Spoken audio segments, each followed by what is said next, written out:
का दूसरा अध्याय। लेकिन सवाल अभी भी वक्त से। सवाल तो उससे होना चाहिए ना जिसके हाथ में ताकत हो, जिसके हाथ में पुलिस हो, जिसके आगे मीडिया नतमस्तक हो। लेकिन सवाल उससे नहीं होता है।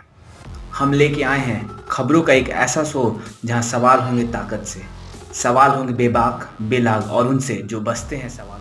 नमस्कार साथियों, मैं हूं अजय कुमार यादव और आप सभी का स्वागत है मेरे YouTube चैनल देश की बात देश की साथ में। आज हम बात करेंगे भारतीय जनता पार्टी के राष्ट्रीय प्रवक्ता डॉक्टर संबित पात्रा का। संबित पात्रा ने कभी टीवी डिबेट के अंदर किसी को धर्म के नाम पर जलील किया और मानवता को शर्मसार किया।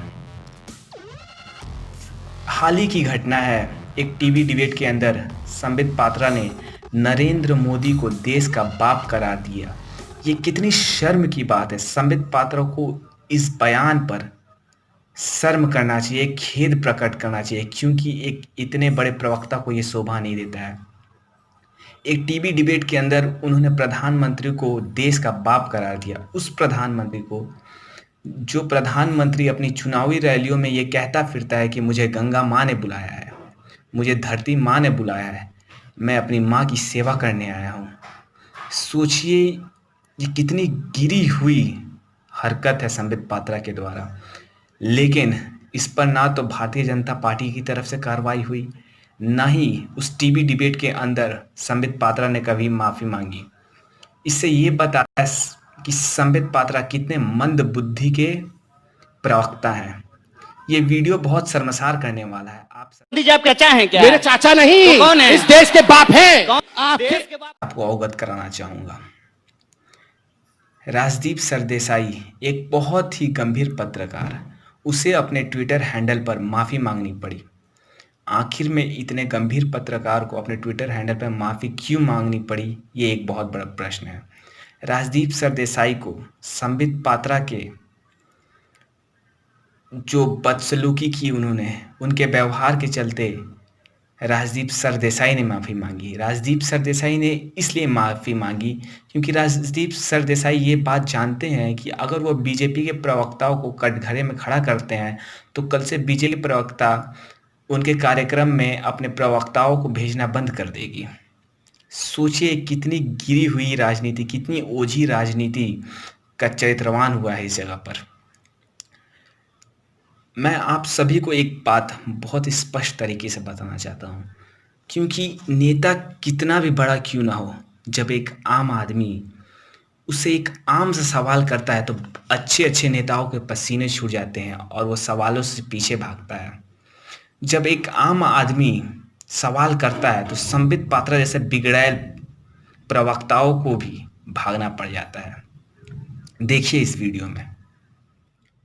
विजय राहटकर जी को धन्यवाद कहा है कि उन्होंने इतना बड़ा कार्यक्रम किया है और आज इसीलिए मुझे भी यहाँ बुलाया गया था। सशक्तिकरण की हम बात करते हैं और ऐसे में अकबर जी पर आरोप लगते हैं केंद्रीय मंत्री पर और जवाब नहीं आता है, इसका क्या हो गया?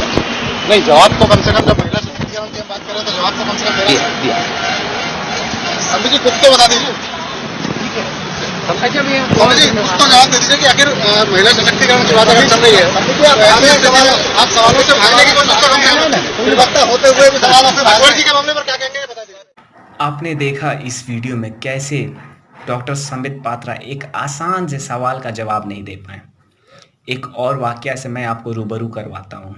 ये वाकया है जब संबित पात्रा जी मध्य प्रदेश गए हुए थे। भोपाल में उन्होंने एक ओपन प्रेस कॉन्फ्रेंस का आयोजन किया था जो एक खुले मैदान में हो रहा था। संबित पात्रा जी जमीन अधिग्रहण मामले पर अपनी बात रख रहे थे। तभी एक छोटे से पत्रकार ने उनसे ये कहा कि जिस जमीन की आप बात कर रहे हैं उस जमीन पर खुद भाजपा के विधायक ने कब्जा किया हुआ है। इस पर संबित पात्रा के पसीने छूट गए, उनके पास कोई जवाब नहीं था। आप देखिए इस वीडियो। आपका एक विधायक हजारीलाल डांगी की भूमि हड़प ली, उसके बारे में क्या कहना है आपका सर? अभी प्रदर्शन हुआ था भाजपा का। धन्यवाद। मैं अभी अंदर देखने जाऊंगा कि नहीं, मैं अभी अंदर देखने जाऊंगा कि नेशनल हेराल्ड कहाँ प्रिंटिंग हो रही है।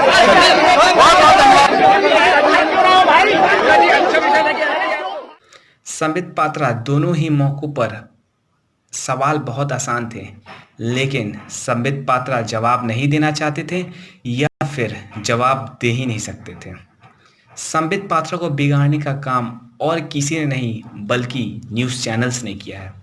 जिस तरह की अभद्रता वो प्रकट करते हैं, जिस तरह के भाषाओं का वो प्रयोग करते हैं, वो आज के टीवी मीडिया चैनल्स उन्हें बिगाड़ने का काम कर रहे हैं और उन्हें प्रोत्साहित कर रहे हैं, क्योंकि कभी भी वो उनसे कठिन सवाल ही पूछते ही नहीं। सबसे बड़ी बात ये है, आपने देखा कि संबित पात्रा ने किस तरह से किसी को धर्म के नाम पे जलील किया, किसी को मजहब के नाम पे जलील किया और किसी को जाति के नाम पर भी जलील करते हैं। लेकिन एक आम आदमी जब एक आम सा सवाल पूछता है तो उनके पसीने छूट जाते हैं, उन्हें भागना पड़ता है, उन सवालों से वो बचते फिरते हैं। आप अगले वीडियो में देखिए कि किस तरह वह एक अलग समुदाय के अपने साथी प्रवक्ता को उनके मजहब के नाम पर उन्हें किस तरह गलत ठहरा रहे हैं और किस तरह का वाकया का इस्तेमाल कर रहे हैं। ये बहुत ही शर्मनाक और शर्मनीय है, आप देख लीजिए। ये बताओ, पहले बताओ जरा। नहीं फिर बैठ जाओ चुपचाप, फिर चुपचाप बैठ जाओ, किसी मस्जिद का नाम रख दूंगा मैं भगवान विष्णु के नाम पे, फिर चिल्लाते। ये वीडियो साफ दिखाता है कि संबित पात्रा के दिमाग के ऊपर सत्ता का नशा चढ़ गया है। ऐसा सत्ता का नशा जो उन्हें ये तक भुला दे रहा है कि वो किसी मजहब पे इतना गलत टिप्पणी नहीं कर सकते हैं। लेकिन संबित पात्रा ऐसे हुआ नहीं करते थे। आप देखिए इस वीडियो में यहाँ पे दो तरह के चरित्र का वर्णन हुआ है। एक 2014 से पहले के संबित पात्रा है और एक 2014 के बाद के संबित पात्रा है। दोनों में आप खुद देखिए और आप खुद कहिए कि क्या वाकई सत्ता का नशा इनके सिर नहीं चढ़ गया है क्या? मस्जिद के नाम पे लड़ाई नहीं हो, विकास की राजनीति के बयार के साथ हम आगे बढ़े। जितने लोग भी पैनल में बैठे हैं, हम लोग अगर हिंदू मुस्लिम बन के लड़ना शुरू कर दे तो देश समाप्त हो जाएगा। ये उचित नहीं है। हम चिल्ला चोट की राजनीति ना करें, लड़ने की बात ना करें। राम मंदिर में जाके मंदिर मत बनाओ, पूजा मत करो, राम जी की मूर्ति मत बनाओ, बस टोपी लाओ, मैं नमाज पढ़ने जा रहा हूं, मैं तो कुछ भी नहीं कर सकता हूं, अब फटाके भी नहीं फोड़ूंगा, राम जी की पूजा भी नहीं करूंगा, बस अब रह गया नमाज पढ़ना, मैं वही करने जाना पड़ेगा अब तो। असली हिंदू हो तो बताओ मेरे तरह कि राम मंदिर वहीं बनेगा। मंदिर भी बनेगा, स्मारक भी बनेगा, मूर्ति भी बनेगा, चबूतरा भी बनेगा। इतने बड़े पार्टी के प्रवक्ता को ये सब शोभा नहीं देता है। इससे सिर्फ उनका नाम नहीं, उनकी पार्टी का नाम नहीं, बल्कि इस देश का नाम भी धूमिल हुआ है। इन सभी वाक्यों से मुझे गांधी की वो कथन याद आती है जिसमें वो कहा करते थे, रघुपति राघव राजा राम, पतित पावन सीताराम, ईश्वर अल्लाह तेरो नाम, सबको सन्मति दे भगवान। लेकिन आज के परिवेश में अगर गांधी जिंदा होते और ये सब देखते होते तो वो अपने गाने से कुछ वाक्य ज़रूर जोड़ते।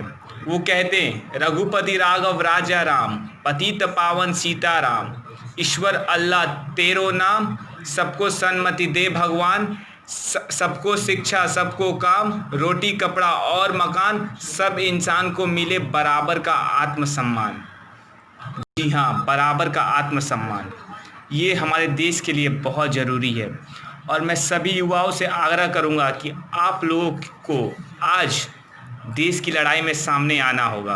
अगर आज सामने नहीं आए तो आने वाले समय में हमें अपने आप पर पछतावा के सिवा और कुछ नहीं बचेगा। मैं आपसे अनुरोध करता हूं कि आप मुझे फॉलो करें, अपनी बातों को रखें, अपने सुझाव को रखें और अजय आपकी सुझाव और आपको बातों को ज़रूर सुनेगा, मानेगा।